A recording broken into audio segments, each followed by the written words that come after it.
يا مركز النور فيك الإخاء وفيك المحبة فيك النقاء يا مركز النور فيك الإخاء وفيك المحبة فيك النقاء وفيك تجمع شمل الشباب فصرت بحق لهم ملتقى فيك وَيَنْصُرَكَ اللَّهُ نَصْرًا عَزِيزًا۔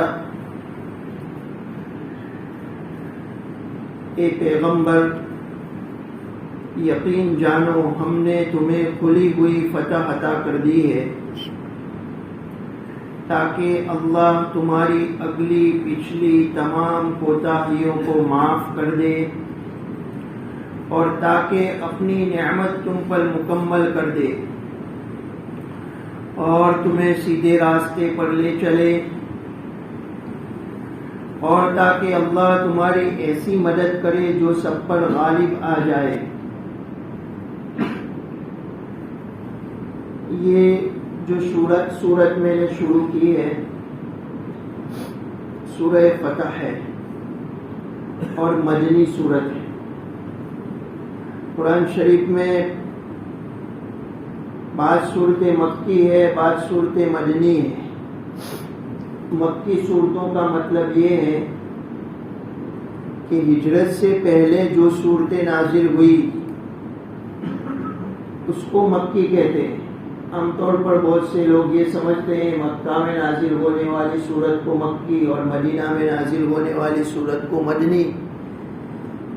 محققین علماء فرماتے ہیں ہجرت سے پہلے جو صورتیں نازل ہوئی وہ مکی ہے اور ہجرت کے بعد جو صورتیں نازل ہوئی وہ مدنی ہے۔ یہ صورت بھی مدنی ہے، ہجرت کے بعد نازل ہونے والی صورتوں میں سے ہے۔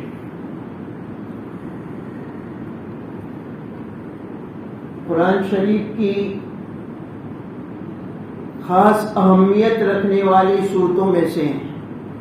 بعض پہلوؤں سے، بعض اینگل سے قرآن شریف کی خاص اہمیت رکھنے والی صورتوں میں سے ایک صورت ہے سورۃ الفتح۔ اس کے مضامین سے آپ کو بھی اندازہ ہو جائے گا۔ اس صورت کو سمجھنے سے پہلے اس کا جو پس منظر ہے، بیک گراؤنڈ، اس پس منظر میں یہ صورت نازل ہوئی، حالات کیا تھے، اس کو سمجھنا ضروری ہے۔ اس کو سمجھانے سے پہلے چونکہ ہماری پہلی مجلس ہے آج، اللہ رب العالمین عافیت کے ساتھ ہمیں روزانہ اخلاص کے ساتھ شرکت کی توفیق عطا فرمائے، تادم حیات قرآن شریف میں مشغول رہنے کی، قرآن شریف کے حقوق ادا کرنے کی توفیق عطا فرمائے۔ پہلی مجلس ہے اس لیے میں نیت کے متعلق مختصر عرض کر دوں۔ میری اور آپ کی نیت درست ہونی چاہیے۔ قرآن شریف سمجھنے میں، سمجھانے میں صرف اور صرف مقصد اللہ کی رضا ہو کہ اللہ ہمارا راضی ہو جائے، دوسرا کوئی مقصد نہ ہو، دوسری کوئی غرض نہ ہو۔ اگر مال کے لیے کوئی کر رہا ہے یہ بھی دنیا ہے، واہ واہ کے لیے کر رہا ہے یہ بھی دنیا ہے، شہرت کے لیے کر رہا ہے، ہائی لائٹ ہونے کے لیے کر رہا ہے یہ بھی دنیا ہے، سب دنیا ہے۔ اللہ ہماری حفاظت کرے۔ صرف اور صرف مقصد یہ ہو کہ اللہ رب العالمین راضی ہو جائے اور دنیا اور آخرت میں سرخ روئی اور کامیابی نصیب ہو جائے، نجات نصیب ہو جائے، آخرت کا ذخیرہ ہو جائے۔ نیت کتنی اچھی چیز ہے، اس کو سمجھانے کے لیے ہمارے علماء نے ایک مثال دی، اکابر علماء دیوبند نے، کہ ایک آدمی سبحان اللہ سبحان اللہ سبحان اللہ پڑھتا ہوا جا رہا ہے، ہر قدم پر سبحان اللہ پڑھتا ہے، لیکن اس کی نیت یہ ہے کہ لوگ مجھے بزرگ کہیں، لوگ مجھے بڑا اللہ والا سمجھے، تو اس کو ثواب تو کیا ہر سبحان اللہ پر نیت کے غلط ہونے کی وجہ سے گناہ ہوگا. نیت چونکہ غلط ہے اس لیے ثواب تو دور کی بات اس کو گناہ ملتا رہے گا. جب تک وہ بدنیتی میں مشغول رہے گا وہاں تک گناہ اس کو ملتا رہے گا. اور اچھی نیت اس کو دوسری مثال سے سمجھایا کہ ایک آدمی امرود بیچ رہا ہے، جمروک بیچ رہا ہے، اور وہ بولی لگا رہا ہے کہ امرود لے لو، امرود لے لو. اس کی نیت یہ ہے کہ میرے بال بچوں کے حقوق ہے میرے اوپر، اللہ کو راضی کرنے کے لیے، ان حقوق کو ادا کرنے کے لیے یہ محنت کر رہا ہوں میں. اس کو ایک ایک بولی پر اللہ ثواب دیں گے.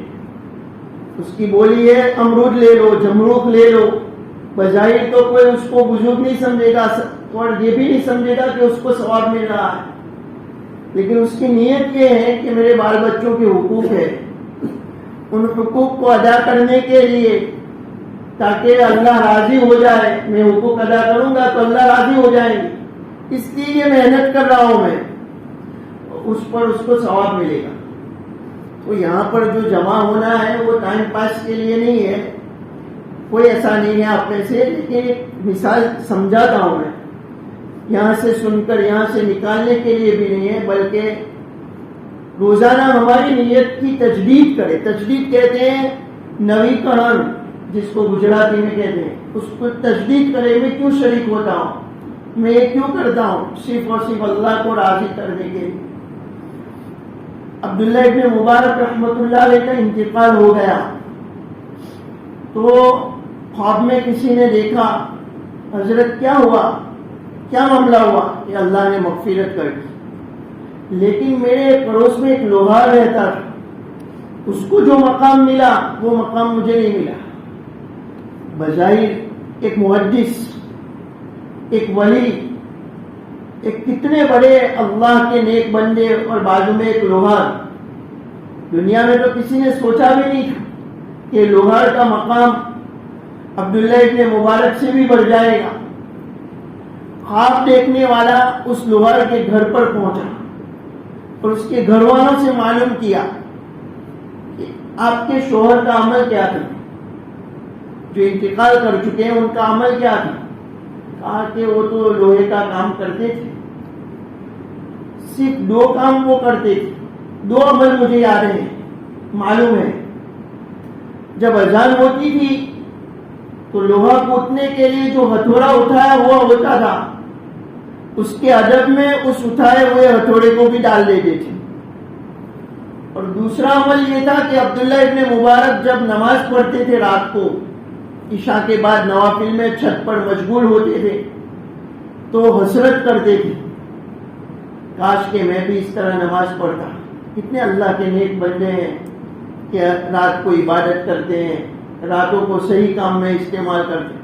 حسرت کرتا، اس کو علماء کی زبان میں کہتے ہیں حسرت نایافت. ایک چیز نہیں ملی اس پر حسرت، ایک چیز نہیں کر سکا اس پر ندامت، افسوس.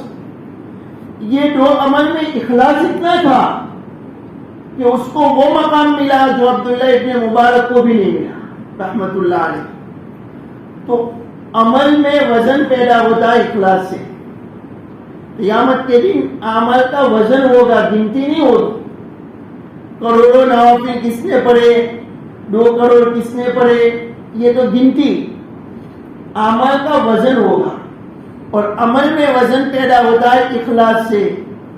جتنا اخلاص ہوگا اتنا عمل میں وزن ہوگا. اور یہ بول کا بھی وزن ہوگا، جو میں بول رہا ہوں اس کا بھی وزن ہوگا، اور جو انسان کر رہا ہے اس کا بھی وزن ہوگا. اللہ ہماری حفاظت کرے. ہماری زندگی غفلت میں گزری ہے، گناہوں میں گزری ہے، نادانی میں، کھیل میں گزری ہے. اللہ لاج رکھ لے. دنیا میں اللہ نے ستاری کی ہے، اللہ قیامت کے دن بھی ستاری کر لے. خیر، ہم شروع کرتے ہیں آج کا درس. میں عرض کر رہا تھا کہ یہ سورہ فتح بعض پہلوؤں سے قرآن شریف کی خاص اہمیت رکھنے والی صورتوں میں سے. اس کا پس منظر یہ ہے کہ نبی اکرم صلی اللہ علیہ وسلم ہجرت سے پہلے جب مکہ میں تشریف فرما تھی، جب آپ نے ہجرت نہیں کی تھی ابھی، تو پیغام توحید کا جو میسج ہے وہ پہنچا رہے تھے، دین حق کی دعوت دے رہے تھے۔ اب مشرکین اور کفار کا رویہ کیا تھا ہم سب جانتے ہیں۔ کفار و مشرکین کی طرف سے طرح طرح کی تکلیفیں اٹھا رہے تھے، پیغام توحید اور دعوت دین حق کی دعوت دے رہے تھے، اور کفار اور مشرکین کی طرف سے طرح طرح کی تکلیفیں اٹھا رہے تھے۔ یہ آپ صلی اللہ علیہ وسلم ہجرت سے پہلے کی بات میں کر رہا ہوں۔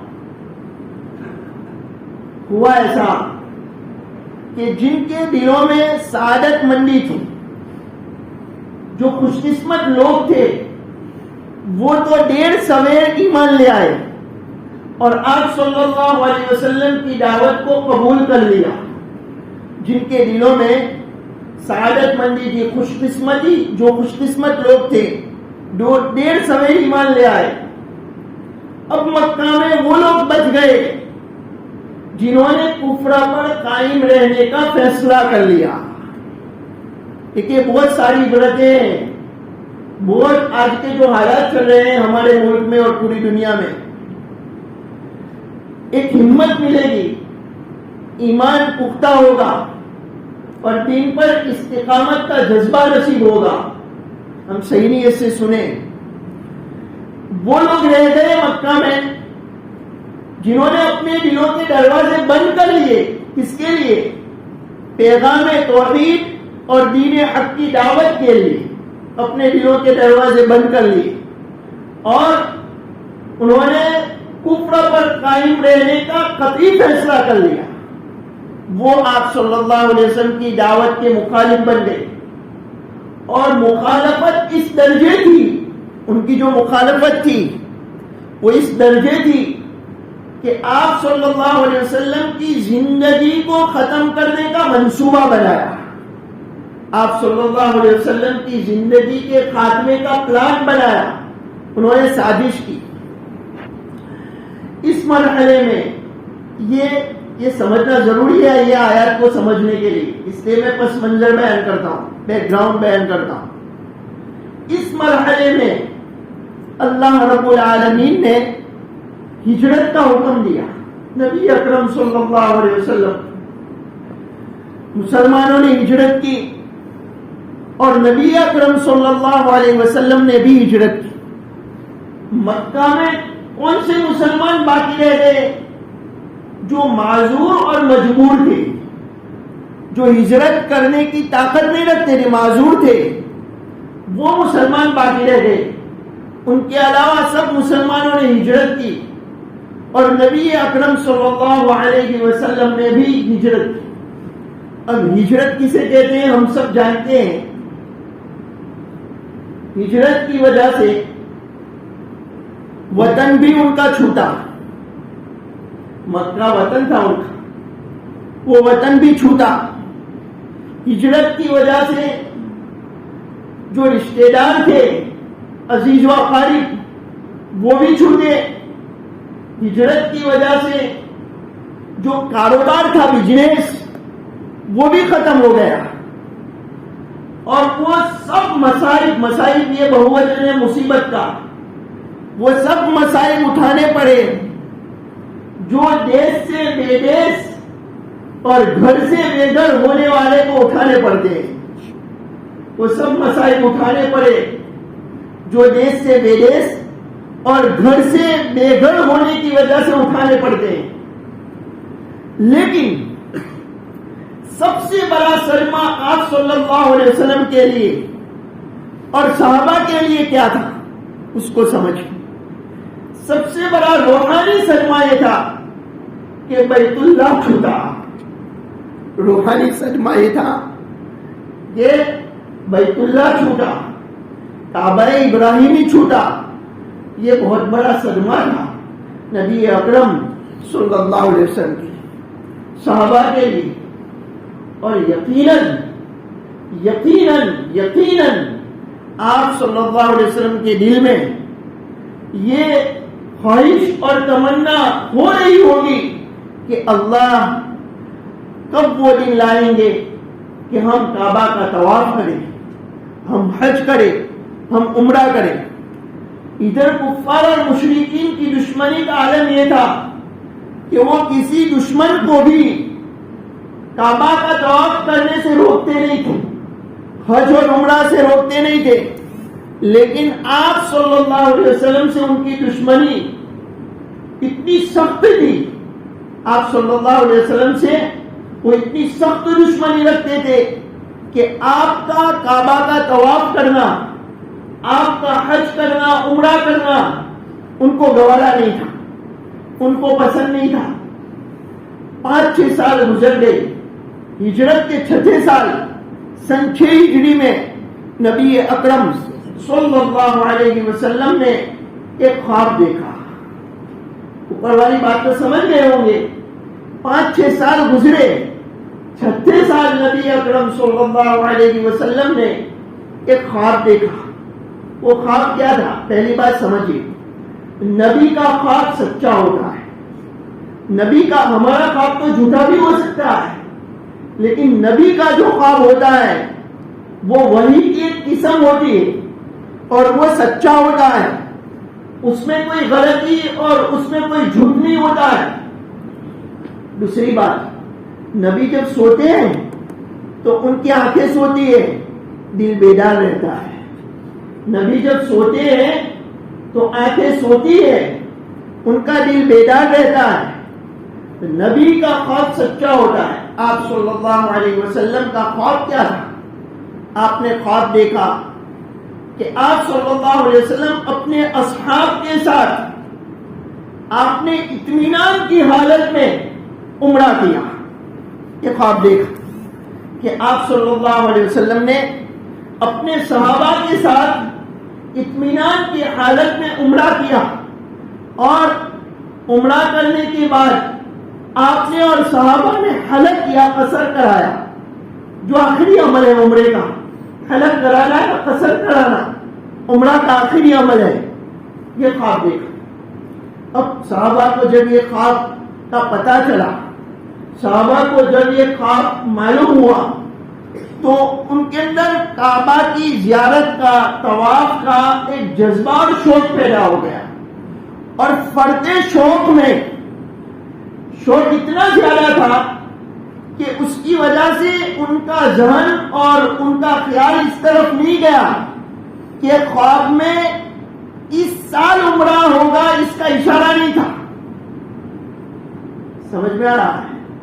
صحابہ کرام رضی اللہ عنہ کو جب یہ خواب معلوم ہوا تو بیت اللہ کی زیارت کا جذبہ پیدا ہوا، شوق پیدا ہوا، اور اتنا زیادہ شوق پیدا ہو گیا کہ ان کا ذہن اس طرف نہیں گیا کہ خواب میں یہ اشارہ تو نہیں ہے کہ اسی سال عمرہ ہوگا، اسی سال بیت اللہ کی زیارت ہوگی۔ صحابہ نے عرض کیا کہ ہم سب آپ کے ساتھ چلنے کے لیے تیار ہیں، ہم سب آپ کے ساتھ چلنے کے لیے تیار ہیں۔ کفار کی طرف سے مزاحمت کا اندیشہ تھا، یعنی وہ روک لگائے، داخل نہ ہونے دے، اس کا اندیشہ تھا۔ اس لیے آپ صلی اللہ علیہ وسلم نے مناسب سمجھا کہ زیادہ سے زیادہ لوگ چلے، زیادہ سے زیادہ لوگ چلے، اور کفار مرعوب ہو جائے اور شرارت کی ہمت نہ کرے اور جنگ اور قتال کی نوبت نہ آئے۔ اللہ کے نبی صلی اللہ علیہ وسلم نے اور صحابہ نے، جو تقریباً 1500 کا مجمع تھا، آپ صلی اللہ علیہ وسلم کے ساتھ 1500 کا مجمع تھا۔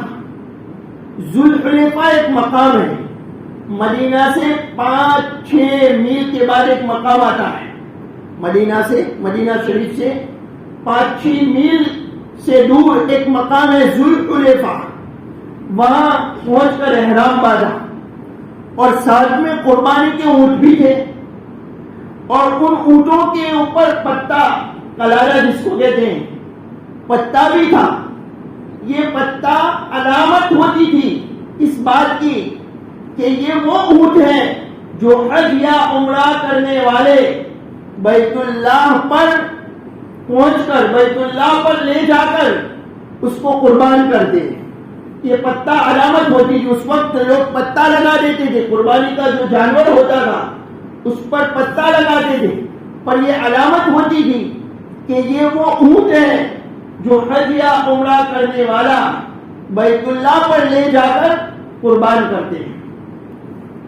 کوئی جنگ کا سامان ساتھ میں نہیں تھا، اگر جنگ کا سامان ساتھ میں ہوتا تو مشرکین کو بہانہ بھی ملتا اور کسی کو یہ شبہ بھی ہو سکتا کہ یہ جنگ کے لیے، لڑائی کے لیے روانہ ہوئے، صرف اور صرف تلواریں تھی اور وہ بھی میدان میں تھی، اور اس زمانے میں ہر مسافر اپنے ساتھ تلوار رکھتا، ہر مسافر سفر کرنے والا اپنے ساتھ تلوار رکھتا۔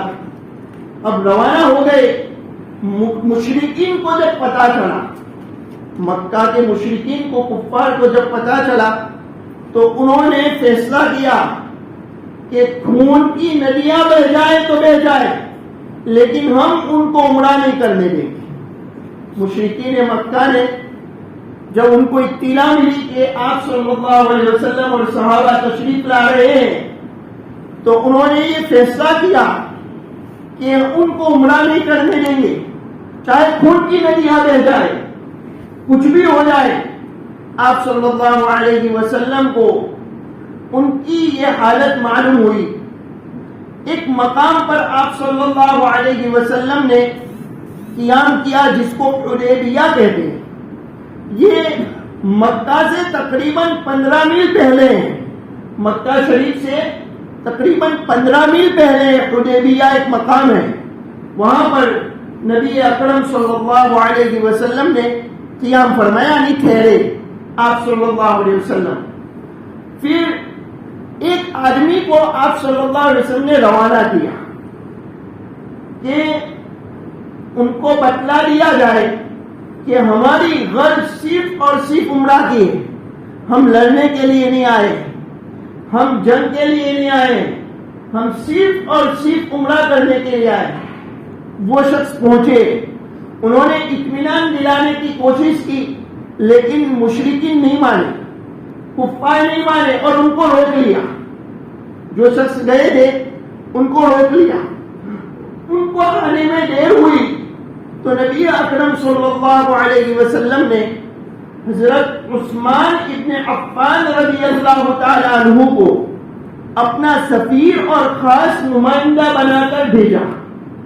انہوں نے بھی اطمینان دلایا کہ ہم لڑنے کے لیے نہیں آئے ہیں، ہم تو عمرہ کرنے کے لیے آئے ہیں۔ اور اسی دوران وہ واقعہ پیش آیا جب حضرت عثمان رضی اللہ عنہ کا تہبند اونچے تھا، ان سے کہا گیا کہ اپنا تہبند نیچے کر لیجئے۔ مکہ کے لوگ جتنا نیچے تہبند ہوتا ہے اس کو اچھا سمجھتے ہیں۔ انہوں نے کہا کہ ان کو جو سمجھنا اور سمجھے، میرے نبی کا تہبند ایسا ہی ہوتا ہے، میں ایسا ہی رکھوں گا۔ اسی موقع کا یہ واقعہ ہے۔ حضرت عثمان رضی اللہ عنہ نے یہ اطمینان دلایا، نہیں سمجھے۔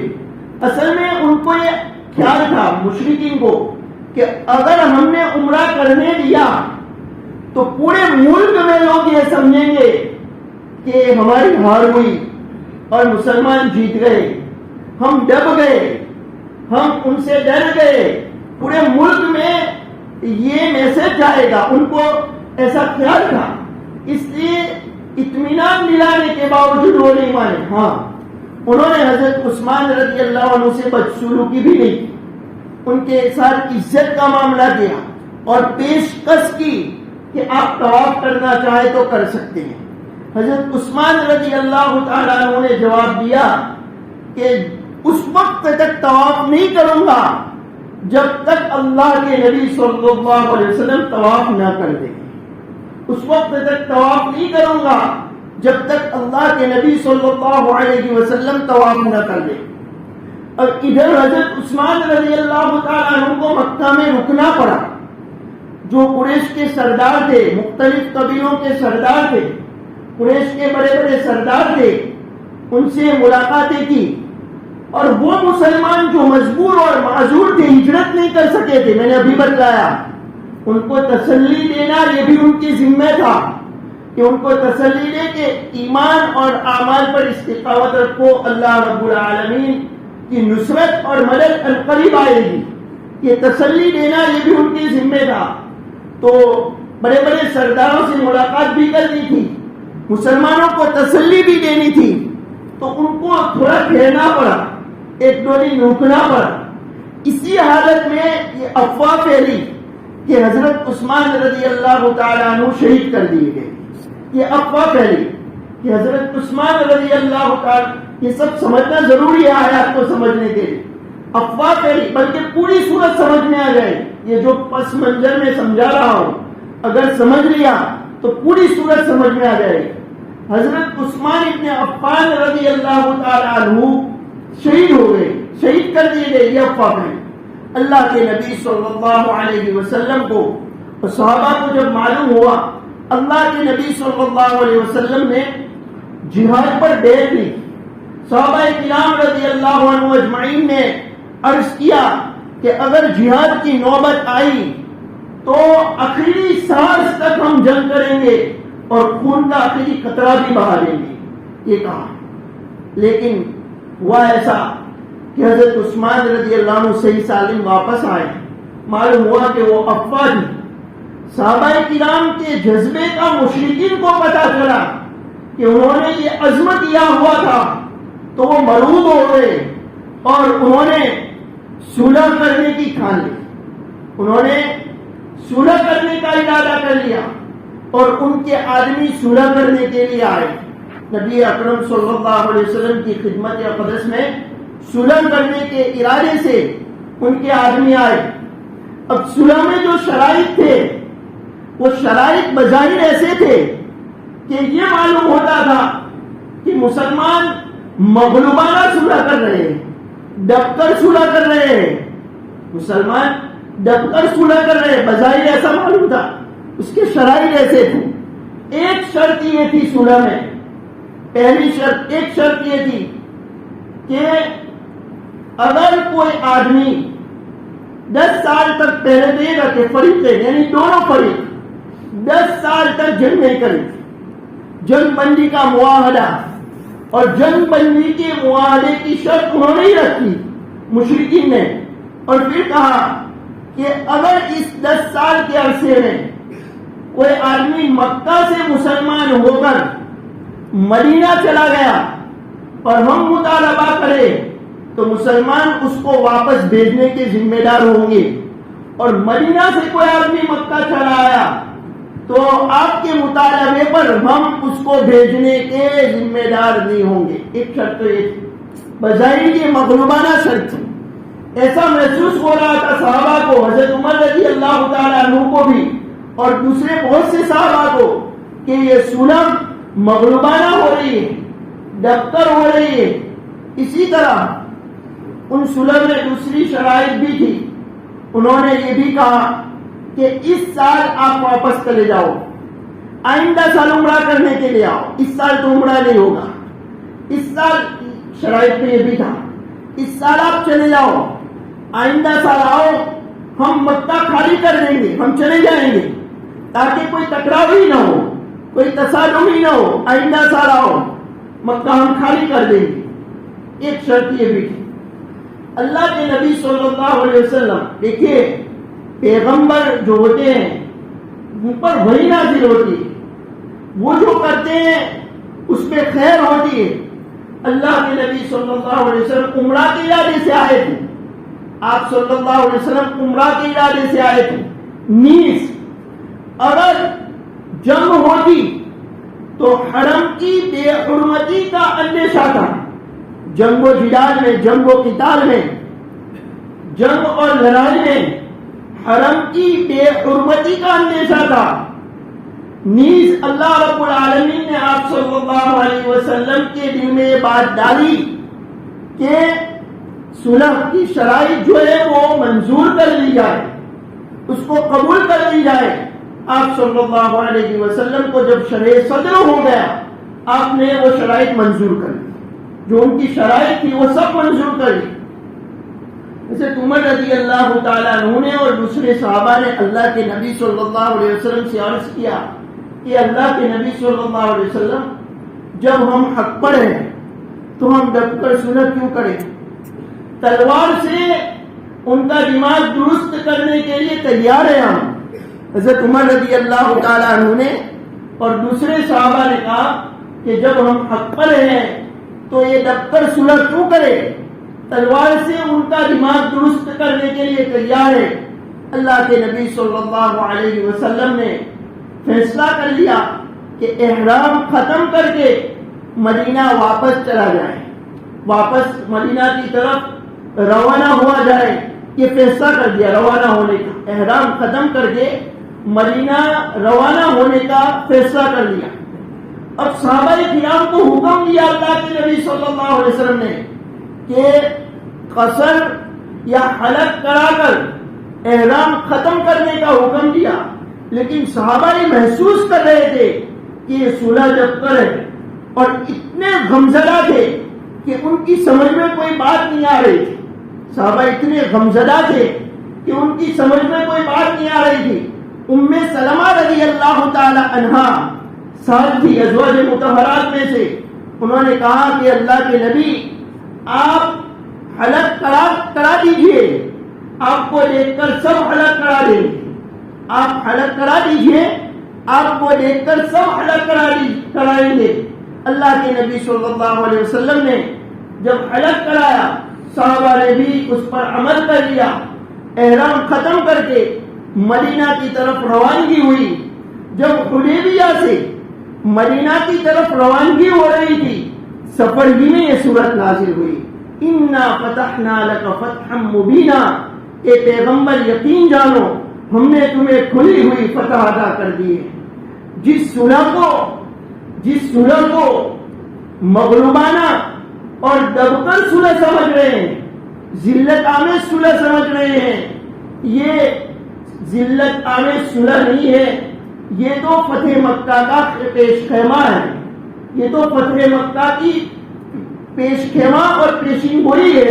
اللہ نے فرمایا اِنَّا فَتَحْنَا لَكَ فَتْحًا مُبِينًا۔ وقت کافی ہو چکا ہے، اس پس منظر کو جب سمجھ لیا تو آئندہ آیات کا سمجھنا آسان ہو جائے گا۔ آئندہ انشاءاللہ کل اس کی آیات کو سمجھانے کی کوشش کروں گا۔ اللہ رب العالمین نے جو اس میں فرمایا فتح مبین، تو کن کن پہلوؤں سے یہ صلح حدیبیہ فتح مبین تھی اس کو میں سمجھاؤں گا انشاءاللہ، کن کن پہلوؤں سے، کیونکہ پورا پس منظر آپ کے سامنے آ گیا ہے، اس سے سمجھنا آسان ہو جائے گا کہ کن کن پہلوؤں سے یہ صلح جو مغلوبانہ صلح نظر آتی تھی، بعض صحابہ کو اس کی منفعت اور فائدے کی طرف ان کی توجہ نہیں تھی، تو وہ صلح کن پہلوؤں سے وہ فتح مبین تھی، ان پہلوؤں کو میں بیان کروں گا۔ اللہ رب العالمین اس پاکیزہ کتاب سے رشتہ مضبوط کرنے کی توفیق عطا فرمائے، اور اللہ پاک موت تک اس کو سمجھنے سمجھانے میں مشغول رہنے کی توفیق عطا فرمائے، اور دارین کی سعادتوں سے اللہ پاک ہم سب کو مالا مال فرمائے۔